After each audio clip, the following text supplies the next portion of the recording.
आइए मंगलाचरण से प्रारंभ करते हैं। ओम अज्ञानतिमिरान्धस्य ज्ञानाञ्जनशलाकया चक्षुरुन्मिलितं येन तस्मै श्रीगुरवे नमः। नमो विष्णुपादाय कृष्णपृष्ठाय भूतले श्रीमते भक्तिवेदान्त स्वामिनिति नामिने। नमस्ते सरस्वती देवे गौरवाणी प्रचारिणे निर्विशेषा शून्यवादी पाश्चात्य देश तारिणे। हे कृष्णा करुणा सिंधु दीनबंधु जगतपते गोपेश गोपिका कांत श्री राधा कांत नमस्तुते। तप्त कांचन गौरांगी श्री राधे वृंदावनेश्वरी कृष्णभानुसुते देवी प्रणमामि नमस्तुते। प्रणमामि हरिप्रिये। वाञ्छाकल्पतरुभ्यश्च कृपा सिन्धुभ्यैव च पतितानां पावनेभ्यो वैष्णवेभ्यो नमो नमः। जय श्री कृष्ण चैतन्य प्रभु नित्यानंद श्री अद्वैत गदाधर श्रीवासादि गौर भक्तवृंद। हरे कृष्णा कृष्णा कृष्णा हरे हरे, हरे राम राम राम हरे हरे। आइए हम भागवत के श्लोका से प्रारंभ करते हैं। ओम नमो भगवते वासुदेवाय जन्मादस्य तोन्वयादितरतश्चार्थेषु विज्ञस्वराट् तेने ब्रह्महृदयादि कवये मुह्यन्ति यत्सूरयो तेजो वारिमृधां यथा विनिमयो यत्र त्रिसर्गो मृषा धाम्ना स्वेन सदा निरस्तकुहकं सत्यं परं धीमहि।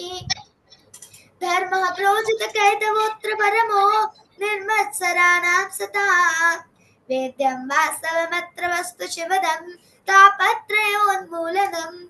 श्रीमद्भागवते महामुनिकृते किं वा परीश्वरा सत्यो हृद् अवरुद्धते अत्र कृतभिः शुश्रूषुभिः तत्क्षणात्। स वै पुंसान्तरो धर्मो यतो भक्तिरधोक्षजे अहेतुकीय प्रतिहताय आत्मासु प्रसीदति।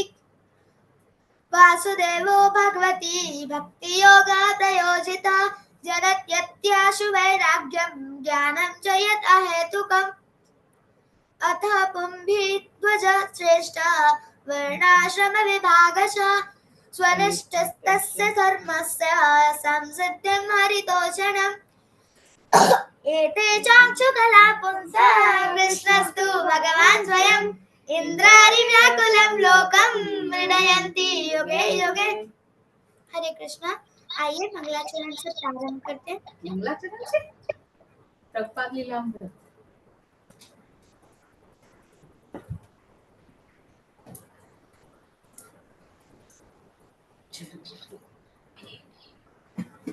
जो भक्त पढ़ना चाहते हैं कृपया अपना हाथ रेज कर सकते हैं।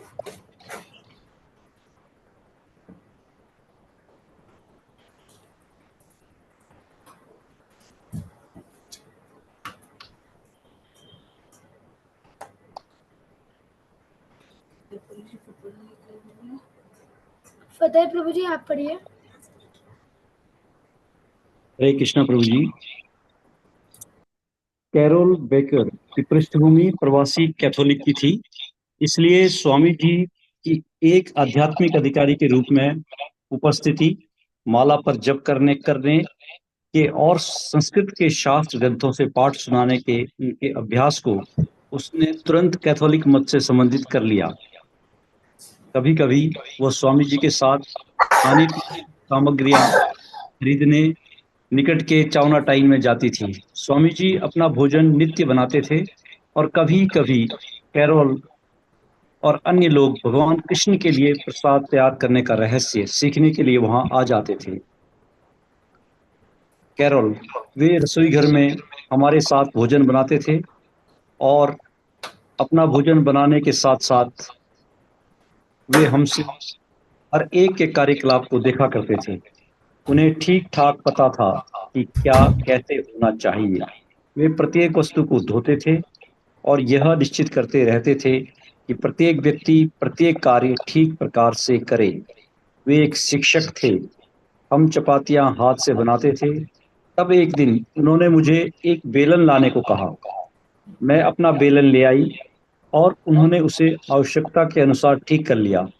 कुछ लोगों को वे चपातियां बेलने में लगाते और स्वयं सावधानी पूर्वक उसका निरीक्षण करते रहते। मैंने घर पर उनके लिए चटनी बनाई। वे हम लोगों के उपहार सदैव कृपापूर्वक स्वीकार करते थे। यद्यपि मुझे नहीं लगता कि वे उन्हें कभी खाते भी थे। शायद उन्हें इस बात की चिंता थी कि ऐसा ना हो कि हम खाने पीने की चीजों में कोई ऐसी वस्तु मिला दें जो उनके भोजन में स्वीकार्य नहीं थी। वे मुझसे चीजें ग्रहण करते और उन्हें अलमारी में रख देते। मैं नहीं जानती कि अंत में वो उनका क्या करते थे, पर मुझे विश्वास है कि उन्हें वे फेंक नहीं देते थे। मैंने उन्हें कोई ऐसी चीज खाते कभी नहीं देखा जो मैंने तैयार की हो। यद्यपि वे हर चीज को स्वीकार कर लेते थे। प्रभुपाद हरे कृष्णा प्रभु सायकाल। जी। हरे हरे कृष्ण कृष्णा। प्रभु। हरे कृष्ण माता बिमला जी। माता जी। हरे कृष्णा माता जी। हरे हरे कृष्णा कृष्णा प्रभु जी। माता जी। हरे कृष्णा माता जी। माता जी ऊपर बोलो। प्रभुपाद संध्या प्रभुपाद संध्याकालीन बैठ के सोम बुध और शुक्रवार को किया करते थे, ठीक जैसे वे अप टाउन में करते थे। उनकी अटारी उनके बहुत से परिचितों के लिए रास्ते से हटकर कुछ बाहर पड़ती थी और फिर वह वो बोबरी में थी। सड़क के एक स्तर पर स्थित उसका दरवाजा नींद में डूबे लवारिसों के झुंड से बराबर अवरुद्ध रहता और अभ्यासगतों को 4 सोपान वाली सीढ़ियां चढ़ने के पहले कम से कम आधे दर्जन इन लवारिस आवारों को लांघना पड़ता था। लेकिन अटारी में एक चीज जरूर नहीं थी। कोई भी वहां जा सकता था, हिप्पियों के समुदाय में बैठ सकता था, पढ़ता था। लेकिन अटारी में एक चीज जरूर नहीं थी। कोई भी वहां जा सकता था, हिप्पियों के समुदाय में बैठ सकता था, स्वामी जी को कीर्तन की अगुवाई करते देख सकता था। कमरे में प्रकाश धीमा था और प्रभुपाद धूप जलाते रहते थे। बहुत से लोग आते जाते रहते थे। उनमें से एक व्यक्ति गुंथर के मन पर बहुत स्पष्ट प्रभाव पड़ा। गुंथर बोबरी से सीधे एक कमरे में पहुंचा जाता था जो धूप की गंध से भरा था। वहां शांति थी। हर एक दबी आवाज में बात कर रहा था कि यह बिल्कुल नहीं कर रहा था।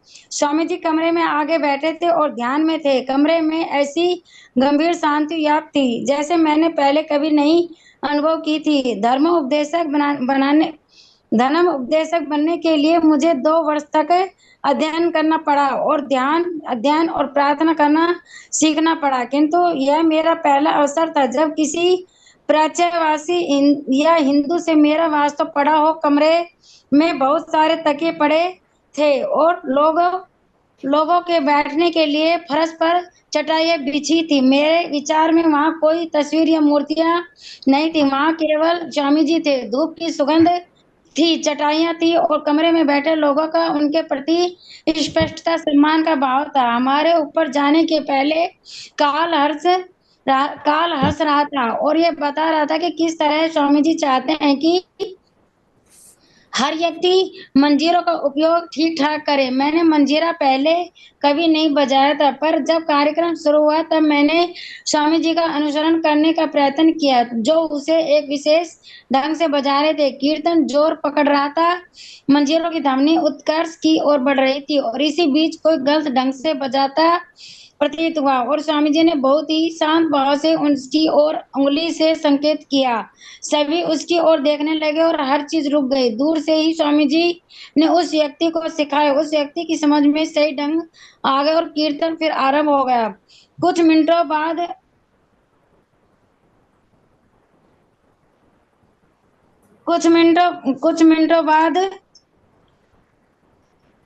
मंजीरों की ध्वनि और धूप की सुगंध।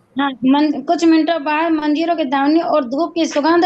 अब हम लोग बोबरी में नहीं थे, हम हरे कृष्ण कीर्तन करने लगे।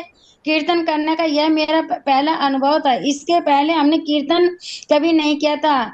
प्रोटेस्टेंट मत में ऐसा कुछ भी नहीं था जो इसके निकट भी पहुंचता हो सकता है कि हेल मेरी गीत गाने वाली कैथोलिकों में ऐसा कुछ होता हो, किंतु वह भी बिल्कुल यही चीज नहीं हो सकता। कीर्तन करना बड़ा ही आनंददायक और मनोरंजन था। मैंने स्वामी जी को अत्यंत सम्मोहक पाया। पहले के अपटाउन के आवाज की तुलना में बोबरी की अटारी अधिक खुली थी, इसलिए उतनी एकांतता या गोपनीयता नहीं थी, और यहाँ के कुछ अभ्यागत संकालु और यहाँ तक कि विरोधी भाव वाले भी थे, किंतु प्रभुपाद को हर एक आत्मविश्वास पूर्ण और प्रफुल्ल मन पाता था। ऐसा लगता है कि उनकी योजनाएं सुदूरगामी है और उनमें उनके प्रति समर्पण का भाव है। वे जानते थे कि उन्हें क्या करना है और वे अकेले उसे करने में लगे थे। यह एक व्यक्ति का कार्य नहीं है, उन्होंने कहा, किंतु वे जो कुछ कर सकते थे उसका फल कृष्ण पर छोड़कर उसे करते जा रहे थे। डेविड उसकी सहायता करने लगा था और उनके यहाँ और अधिक लोग आने लगे थे। प्रभुपाद के हरे कृष्ण माता जी। हरे कृष्ण प्रभु, हरे कृष्ण माता जी। मनोरमा माता जी। हरे कृष्ण माता जी। हरे प्रभुपाद के लगभग सभी भोगरी के मित्र या तो गवैये थे या गवैयों के मित्र। वे संगीत में डूबे थे, संगीत, मादक, दवाएं, स्त्रियों और आध्यात्मिक ज्ञान में। क्योंकि प्रभुपाद द्वारा हरे कृष्ण मंत्र की प्रस्तुति संगीत में भी थी और ध्यान प्रधान भी, इसलिए उन लोगों का मन स्वाभाविक रूप में उसमें लगता था। प्रभुपाद इस बात पर बल देकर कहते कि सभी वैदिक मंत्र या ऋचाएं गाए जाते थे। वास्तव में भगवत गीता शब्द का अर्थ ही है भगवान का गीत, किंतु वैदिक मंत्रों के शब्द दिव्य ध्वनि के रूप में भगवान के अवतार थे।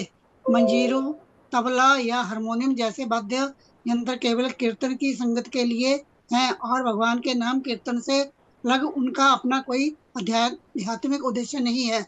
प्रभुपाद किसी भी वाद्य यंत्र के प्रयोग की अनुमति देने को तैयार थे, जब तक कि वह कीर्तन से आकर्षण हराने वाला ना हो। कैरोल दृश्य अंतरराष्ट्रीय और संगीत के अनुकूल था, किंतु गवैये व्यावसायिक थे और बहुत से ऐसे लोग थे जिन्हें वाद्य यंत्रों के बजाने या केवल सुनने में आनंद आता था। कुछ अटारियों में कुछ कलाकार चित्र बनाने में लगे थे और मुख्य रूप से वहां यही हो रहा था। कीर्तन अस्मरणीय होते थे। एक बार बड़ा सुंदर समारोह हुआ, उसमें से कुछ लोग इसकी तैयारी के लिए जल्दी पहुंच गए। उस दिन वहां 100 लोग आए होंगे। बोबरी की भीड़ के लिए संगीत और ध्यान के मिले में ध्वनि चेतना थी और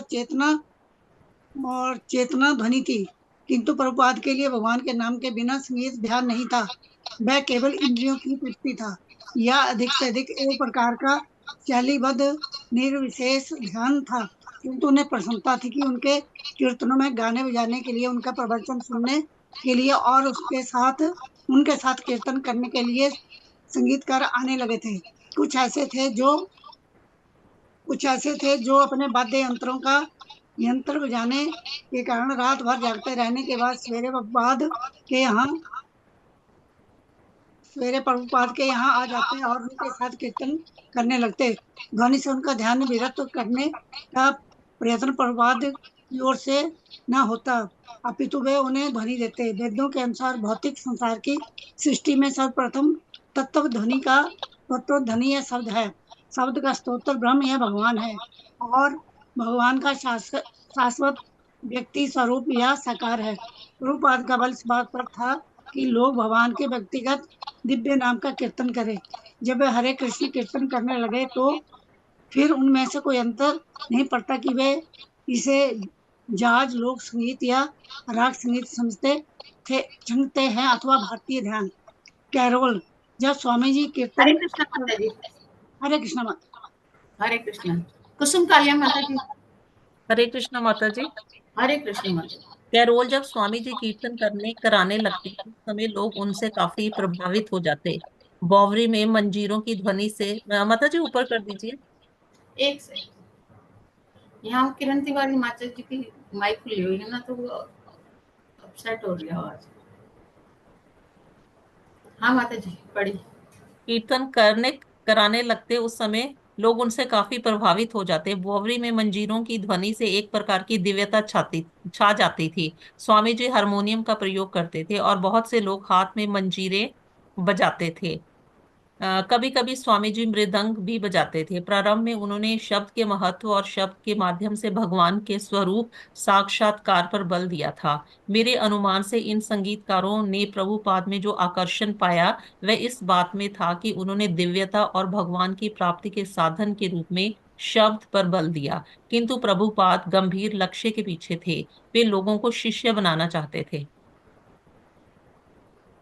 नव आगंतुकों में माइकल ग्रांट गंभीर प्रकृति का था। माइक 24 वर्ष का था। उसका पिता यहूदी था और पोर्टलैंड ओरेगॉन में जहां माइक पलकर बड़ा हुआ था उसके रिकॉर्डों की दुकान थी। पोर्टलैंड के रीड कॉलेज में और सैन फ्रांसिस्को स्टेट में संगीत सीखने के बाद माइक, जो पियानो और अन्य वाद्य यंत्र बजाया करता था, अपने मित्र लड़की के साथ संगीत को व्यवसाय के रूप में अपनाने की आशा लेकर न्यूयॉर्क नगर चला गया। किंतु व्यावसायिक संगीत की संभावना के प्रति उसका मोह शीघ्र ही भंग हो गया। रात्रि क्लबों में वाद्य यंत्र बजाना और व्यावसायिक मांगों की पूर्ति के लिए दलाली करना ऐसा कार्य थे जो उसे विशेष अरुचिकर लगे। न्यूयॉर्क में वह संगीतज्ञों के संघ में सम्मिलित हो गया और संगीत के एक संयोजक तथा अनेक स्थानीय मंडलियों के एजेंट के रूप में कार्य करने लगा। माइक ग्रांट स्ट्रीट में बोवरी की एक AIR अटारी में रहता था। ये एक बड़ी अटारी थी जहां संगीतज्ञ प्राय खचाखच भरे अधिवेशनों के लिए एकत्रित होते थे। किंतु माइक ज्यों ज्यों गंभीर राग रागनियों की रचनाओं की ओर मुड़ता गया, उसका मन संगीत सभाओं के सामाजिक पक्ष से हटता गया। उसकी रुचि उन आध्यात्मिक, अर्थ आध्यात्मिक और रहस्यवादी पुस्तकों में केंद्रित होने लगी जिन्हें वह पढ़ता ही जा रहा था। वह नगर में कई स्वामियों, योगियों और स्वयं को अध्यात्मवादी कहने वालों से मिल चुका था और हठ योग अपना चुका था। स्वामी जी से पहली भेंट के बाद से ही माइक को रुचि उनमें हो गई थी और वह उनके साथ खुल गया था, जैसा कि वह सभी धार्मिक व्यक्तियों के साथ करता आया था। वह सोचता था कि सभी बच्चे धार्मिक पुरुष अच्छे, सच्चे धार्मिक पुरुष अच्छे होते हैं। यद्यपि किसी विशेष धार्मिक समुदाय के साथ जुड़ने की उसे इच्छा नहीं थी।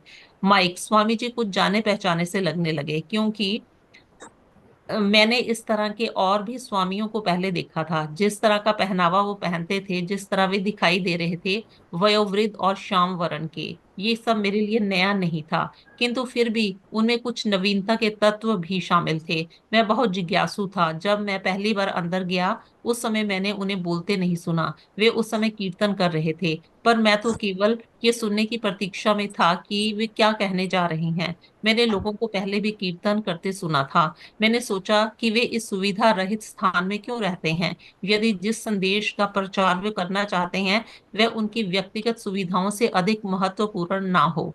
मैं समझता हूं कि जिस चीज का मुझ पर सबसे अधिक प्रभाव हुआ था उनके चारों ओर व्याप्त वहां की विपन्नता। ये विचित्र बात थी, क्योंकि जिस स्थानों में पहले मैं जा चुका था उनमें उसका ठीक उल्टा था।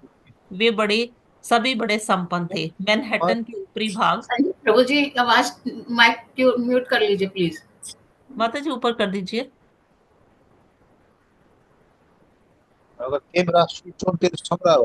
और ऊपर मैनहट्टन के ऊपरी भाग, यहाँ तक तो पढ़ लिया। एक सेकंड माता जी, म्यूट कर दो प्रभु जी को। हाँ पढ़ी, एक मिनट। हाँ, मैनहट्टन के ऊपरी भाग में एक वेदांत केंद्र था और इस तरह के और बहुत से स्थान थे। वे सब सौम्य वयोवृद्ध पुरुषों से भरे रहते थे जो चमड़े की कुर्सियों पर बैठे तंबाकू के पाइप पीते रहते थे। वहां का माहौल इस ढंग का था, किंतु यहाँ तो गरीबी ही गरीबी थी। सारी स्थिति विचित्र थी। स्वामी जी बहुत ही सुसंस्कृत लगे। ये भी एक विचित्र बात थी कि वे वहां रहते थे। जब वे बोलने लगे तो मैं तुरंत है और जो कुछ कहते हैं पूरी आस्था के साथ कहते हैं। उनके कुछ कथन बड़े ही साहसपूर्ण थे। वे भगवान के संबंध में बोल रहे थे और ये बिल्कुल नई बात थी, भगवान के विषय में किसी को बोलते हुए सुनना। मैं हमेशा किसी व्यक्ति को जिसका मैं सम्मान करता था ईश्वर के विषय में बोलते सुनना चाहता था। मैं सदा धार्मिक प्रवक्ताओं को सुनना चाहता था, किंतु मैं उनका मूल्यांकन बड़ी सावधानी से करता था। जब स्वामी जी बोलने लगे तो मैं सोचने लगा अच्छा, तो यहाँ ईश्वर के विषय में बोलने वाला एक ऐसा व्यक्ति है जो सचमुच ईश्वर का किंचित साक्षात्कार प्राप्त कर चुका हो। मैं जितने लोगों से मिल चुका था उनमें से वे पहले व्यक्ति थे जिसे भगवान का भक्त कहा जा सकता था और जो वास्तव में गहराई से भक्ति का अनुभव करते थे। हरे प्रभु, कृष्ण। हरे कृष्ण। जय प्रकाश प्रभु जी। हरे कृष्णा माता जी। हरे कृष्ण प्रभु। प्रभुपाद व्याख्यान दे रहे थे। श्री कृष्ण अर्जुन को शुद्ध चेतना से कर्म करने के स्तर पे, एक सेकंड माता जी जरा सबमिट। आप बुक खोल रहे हैं प्रभु जी? एक मिनट। प्रभुपाद व्याख्यान दे रहे थे। श्री कृष्ण अर्जुन को शुद्ध चेतना से कर्म करने के स्तर पर रखने का केवल प्रयत्न कर रहे हैं।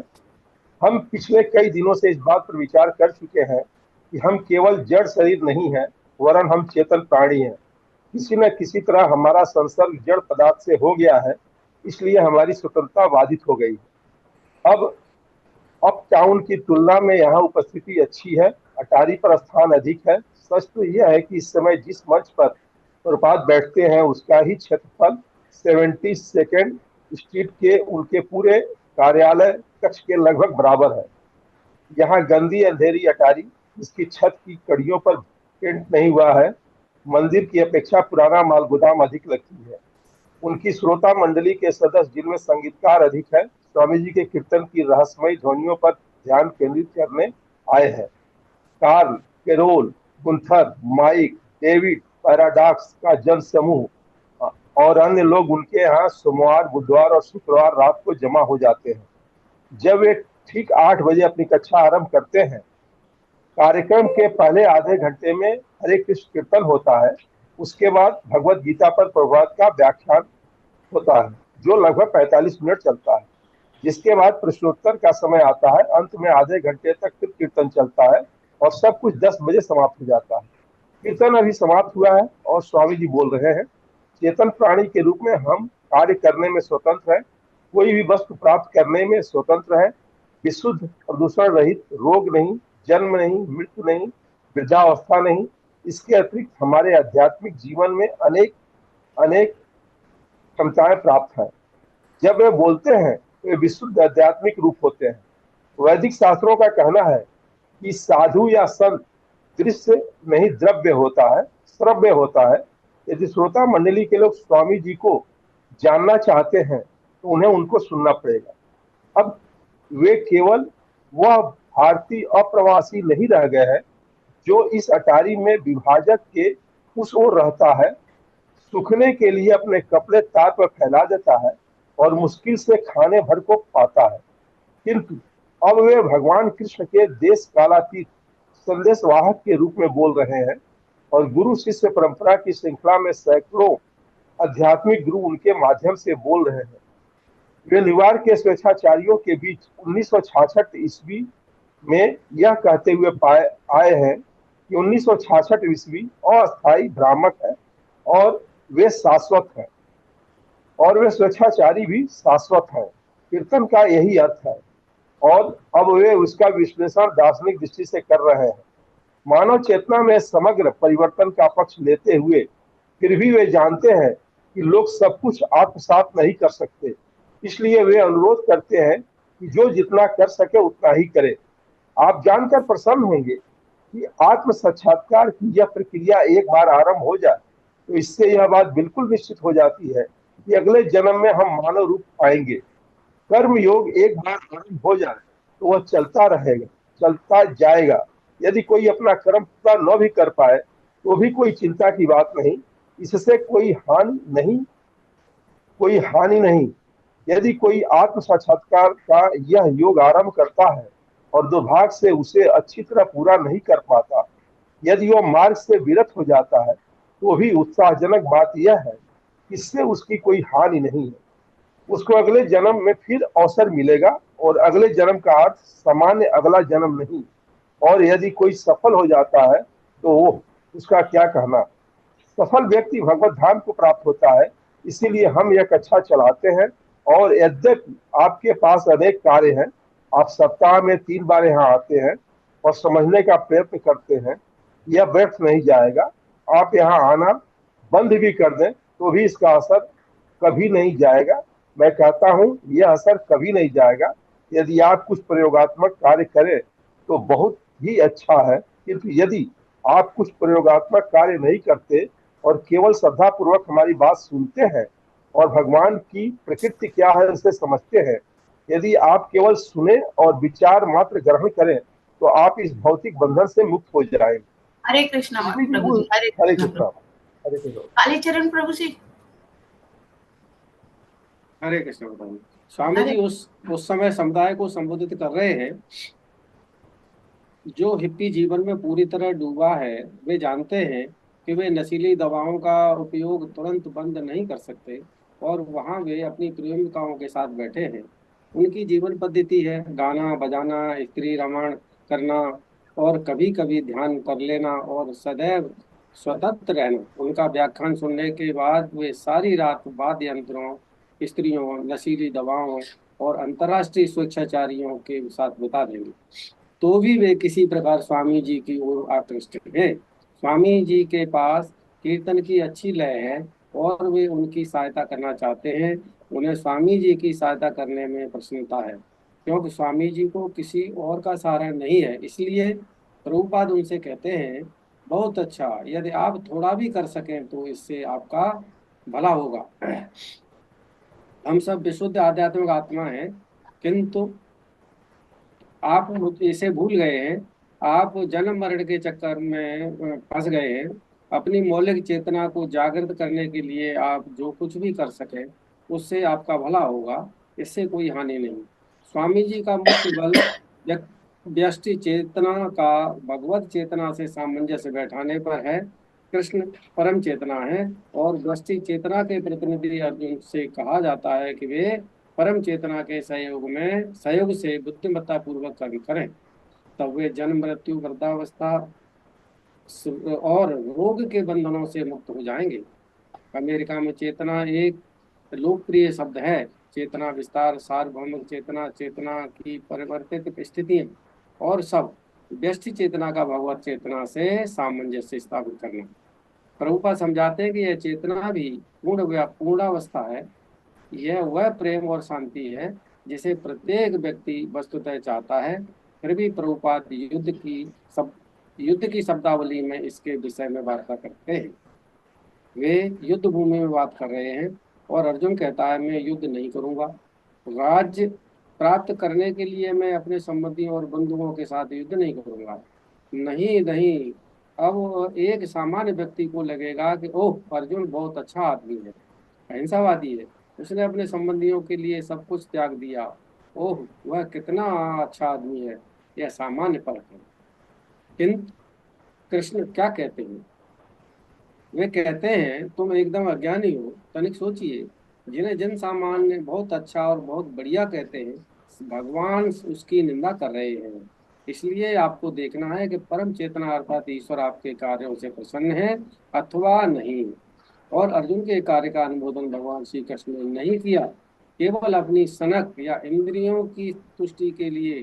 पहले अर्जुन लड़ने के लिए तैयार नहीं हुआ, किंतु अंत में कृष्ण की तुष्टि के लिए उसने युद्ध किया।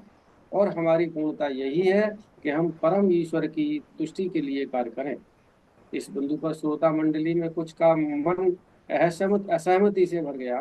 वे सभी वियतनाम में संयुक्त राज्य की भूमिका के विरोधी हैं और यह विचार उनके लिए बड़ा कठिन है। अर्जुन की भांति वे शांति चाहते हैं, तो स्वामी जी युद्ध का समर्थन क्यों कर रहे हैं? स्वामी जी समझाते हैं। हरे कृष्णा प्रभु जी, हरे कृष्ण। भावना अनुराग माता जी। यस, हरे कृष्ण माता जी, दंडवत प्रणाम। हरे कृष्ण माता जी, दंडवत। इस बिंदु पर, हाँ जी, इस बिंदु मतलब ऊपर से लग गया। हाँ, इस बिंदु पर श्रोता, हाँ, स्वामी जी समझाते हैं, हाँ, युद्ध न करने का अर्जुन का विचार अच्छा है। ऊपर से पढ़िए, इस बिंदु पर श्रोता मंडली में, या ये ओके ओके ओके माता जी। इस बिंदु पर श्रोता मंडली में कुछ का मन असहमति से भर गया। वे सभी वियतनाम में संयुक्त राज्य की भूमिका के विरोधी हैं और यह विचार उनके लिए बड़ा कठिन है। अर्जुन की भांति वे शांति चाहते हैं, तो स्वामी जी युद्ध का समर्थन क्यों कर रहे हैं? स्वामी जी समझाते हैं, हाँ, युद्ध न करने का अर्जुन का विचार अच्छा है, किंतु परम चेतन कृष्ण उन्हें युद्ध करने का आदेश देते हैं। अतएव अर्जुन का युद्ध करना सांसारिक नीति शास्त्र से ऊपर है, यह निरपेक्ष है। यदि हम अर्जुन का अनुगमन करें, अच्छे बुरे का विचार त्याग दें और कृष्ण के लिए कर्म करें, अपनी इंद्रियों की तुष्टि के लिए नहीं, तो वह बिल्कुल ठीक होगा, क्योंकि कृष्ण परम चेतना है।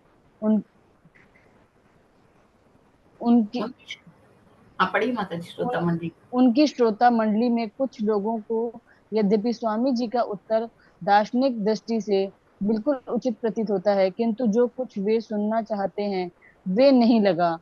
फिर भी वे उनका राजनीतिक दृष्टिकोण जानना चाहते हैं। क्या वे वियतनाम युद्ध में अमेरिका के सम्मिलित होने का समर्थन करते हैं? क्या वे युद्ध विरोधी हैं? किंतु प्रभुपाद ने तो युद्ध समर्थक हैं, ना तो युद्ध समर्थक है, ना युद्ध विरोधी।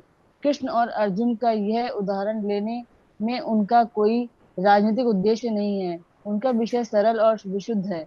सद और असद से ऊपर परमेश्वर है और उन परमेश्वर की इच्छा के अनुकूल कार्य करना भी सद और असद से ऊपर है। किंतु वियतनाम के विषय में उनका यह कहना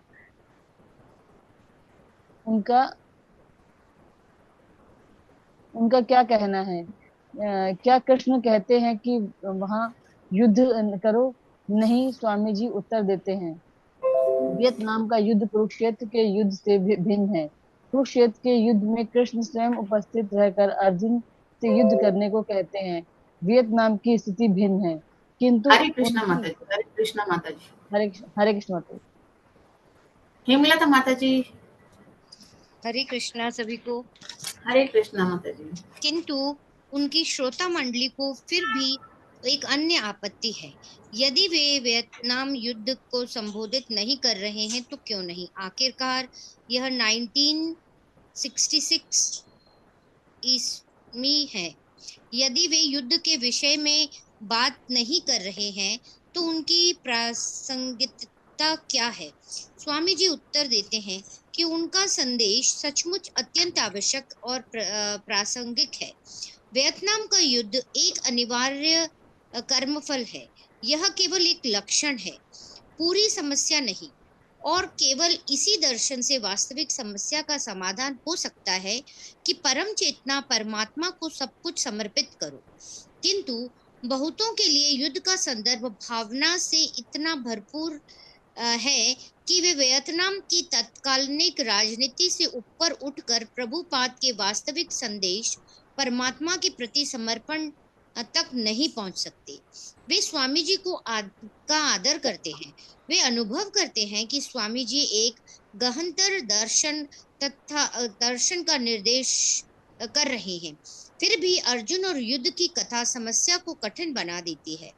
यद्यपि तथापि स्वामी जी भगवत गीता की आधारभूत शिक्षा के उत्कृष्ट उदाहरण के रूप में अर्जुन के युद्ध का निर्देश करते रहते हैं। आधारभूत शिक्षा के संबंध में उनकी श्रोता मंडली को कोई कठिनाई नहीं है। कठिनाई उदाहरण के कारण है। प्रभुपाद ने जानबूझकर अपने श्रोता मंडली के सन्मुख एक अस्थायी अनुरूपता प्रस्तुत की है। वे उनके शांति आंदोलन में सम्मिलित होने नहीं आए हैं और उनकी अदूरदर्शिता पूर्ण शांति को की धारणा को स्वीकार नहीं करते। वे उनका सामना करते हुए कहते हैं, कृष्ण चेतना से युक्त होकर युद्ध करना ईश्वर की अनुभूति से वंचित तथा कथित शांति में जीने की उपेक्षा अच्छा है। हाँ, इस उदाहरण को स्वीकार करना उनके लिए कठिन है। इससे उनका मन गतिशील होता है। यदि उनकी श्रोता मंडली इसे स्वीकार कर लेती है तो वह परम ईश्वर को समझने के निकट पहुंच सकती है। हरे कृष्णा माता जी। हरे कृष्णा। राजरानी माता जी, आप पढ़ चुके क्या? नहीं माता जी। पढ़िए माता जी। हरे कृष्णा माता जी। हरे कृष्णा माता जी। क्या अपनी चेतना का परम चेतना के साथ सामंजस्य स्थापित करने अत्यंत कठिन है? बिल्कुल नहीं, बिल्कुल नहीं। कोई समझदार व्यक्ति नहीं कहेगा ओह यह संभव नहीं है। उनका सुझाव यह नहीं है कि परम चेतना से सम्मानित होने के लिए उनके श्रोताओं को वियतनाम में युद्ध करने जाना होगा या परमात्मा के नाम पर उस तरह का कोई अन्य भयंकर कृत्य करना होगा। ये वे जानते हैं कि आध्यात्मिक जीवन को भौतिक जीवन में अधिक आकर्षण होता है, नहीं तो उनके श्रोता मंडली उसे स्वीकार नहीं करेगी। परमेश्वर से संबंधित होने के विषय की वे इतना अव्यवहारिक, आकर्षक और सुंदर बना देना चाहते हैं कि उसे हर कोई कर सके और करना चाहे। वे यह कहकर उन्हें प्रोत्साहित करना चाहते हैं कि उनके श्रोता अपना निजी कार्य करें, किंतु कृष्ण के लिए आखिरकार अर्जुन आजीवन योद्धा था। कृष्ण ने उसे अपना कार्य त्याग देने को नहीं कहा, अपितु कहा कि वह परमेश्वर के नाम पर उसे करता रहे।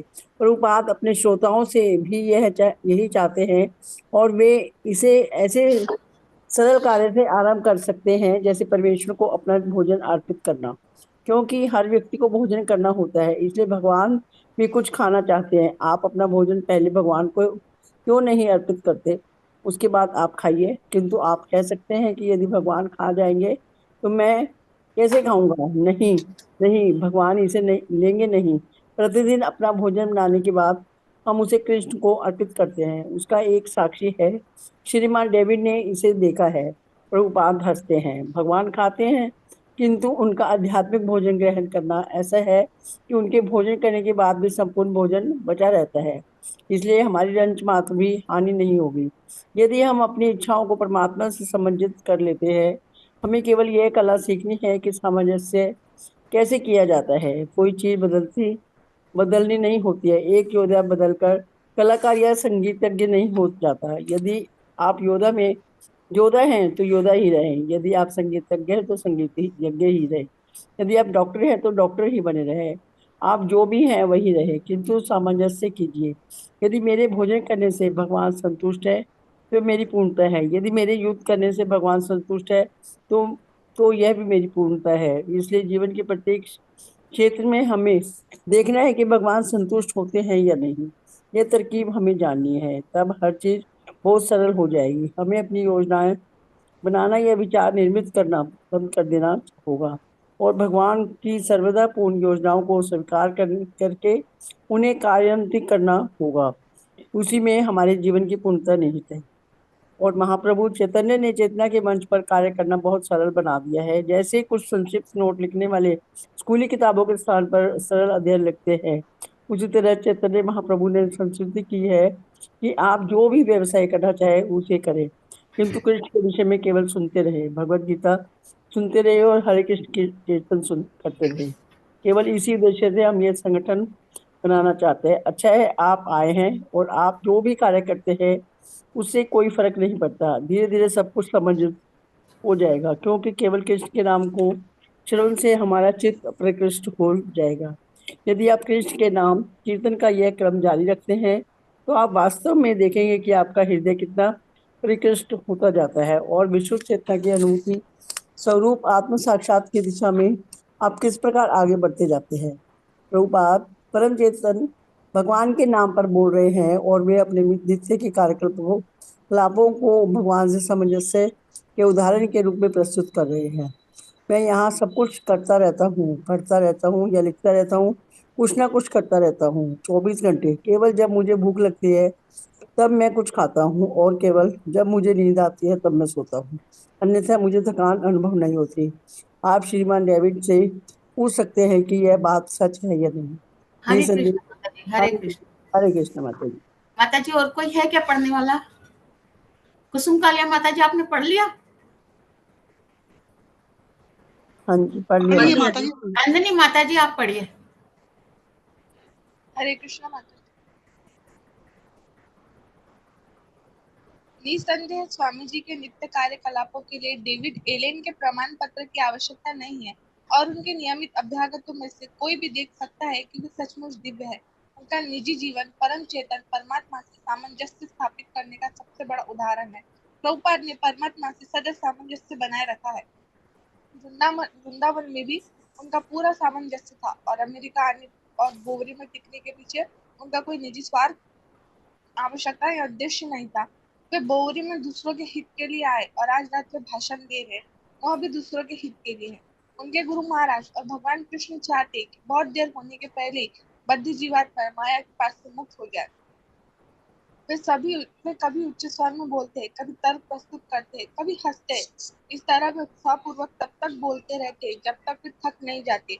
अपने श्रोताओं को वे उतना ही देते हैं जितना वे समझते हैं कि श्रोता ग्रहण कर सकते।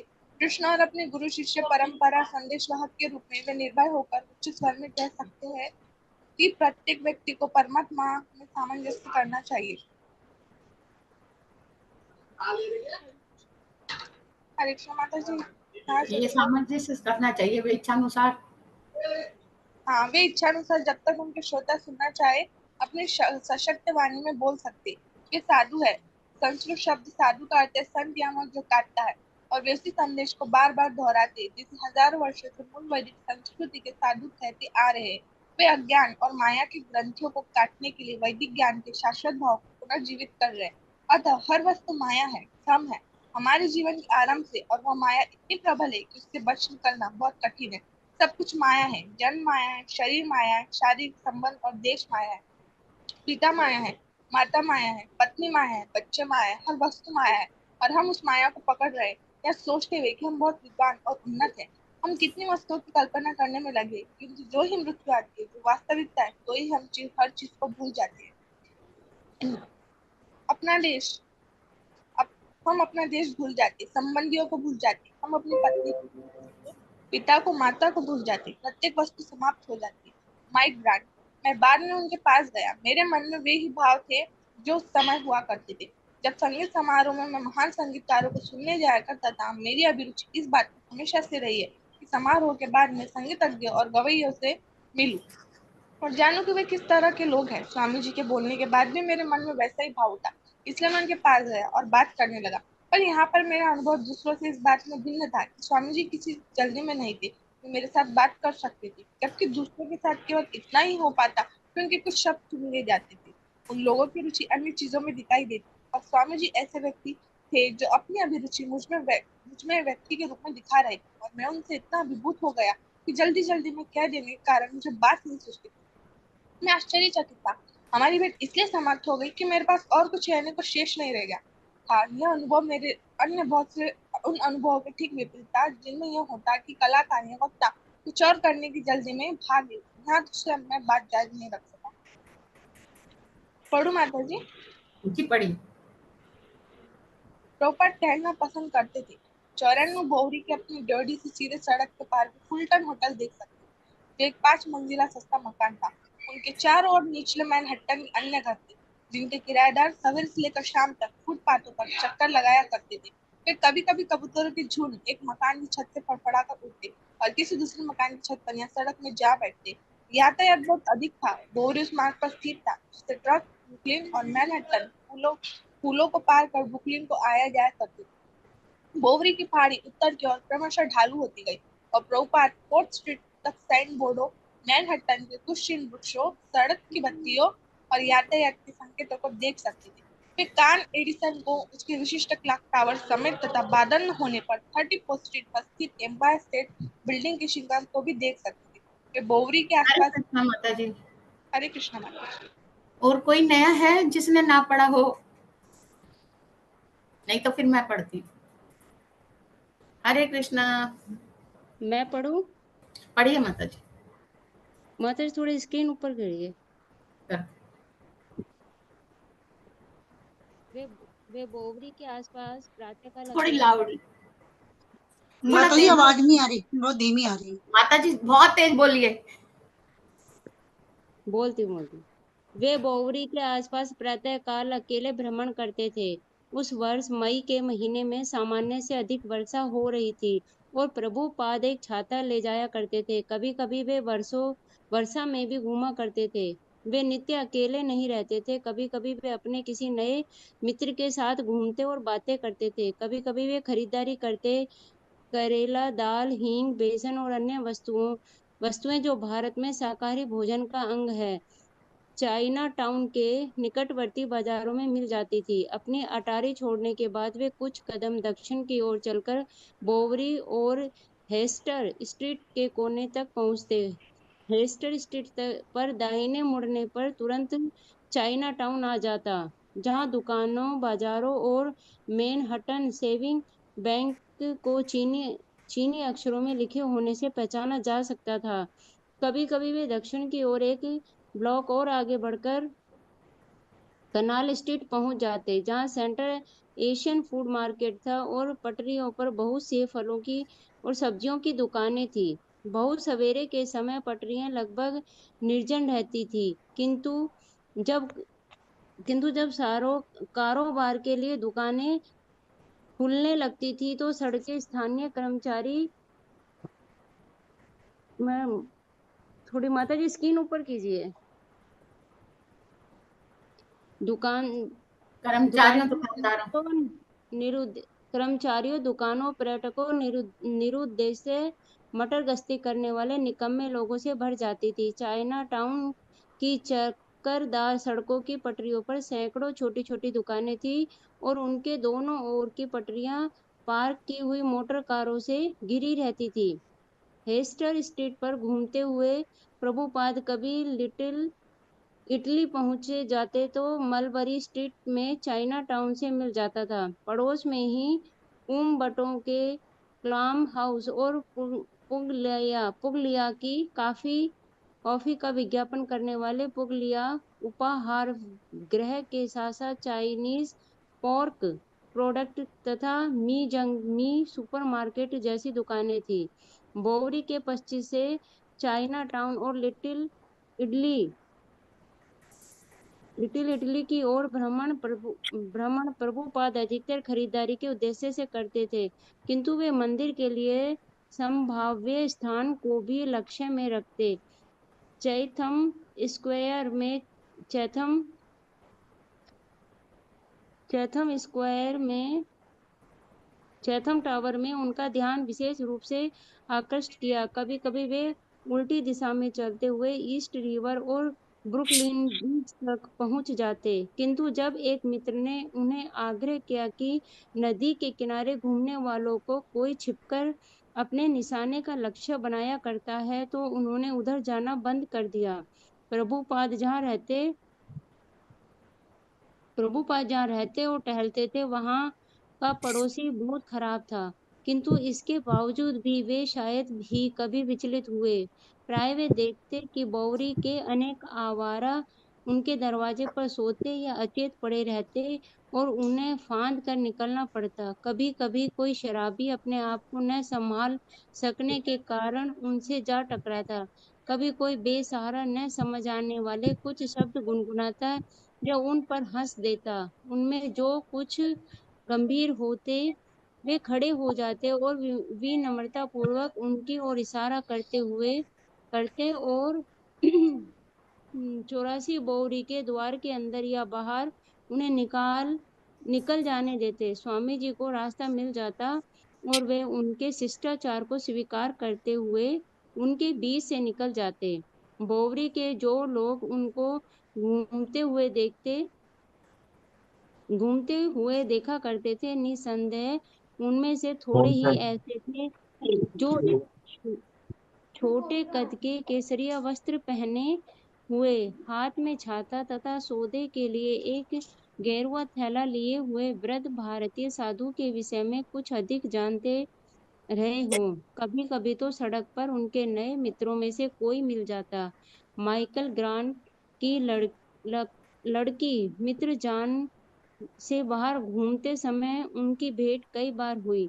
जान, मैं इन्हें सड़क पर टहलते हुए तरह तरह के लोगों की भीड़ में देखा करती। उनके पास छाता हमेशा रहता और उनके चेहरे की मुद्रा सदैव सौम्य दिखाई देती। वे तीसरे पहर भ्रमण के लिए निकलते। कभी कभी वे शराबियों को लांघकर आगे निकलते और जब मैं मार्ग की पटरियों पर उनसे मिलती तो हमेशा घबरा सी जाती। वे कहते, क्या तुम जय जप करती हो? और उत्तर देती मैं उत्तर देती कभी कभी। और तब वे कहते, यह बहुत अच्छी लड़की है। हरे पालती कृष्णा माता। मालती। हरे कृष्णा माता जी, हाँ, हरे यहाँ पर हम बंद करते हैं क्लास को। ठीक है माता जी, हरे कृष्णा।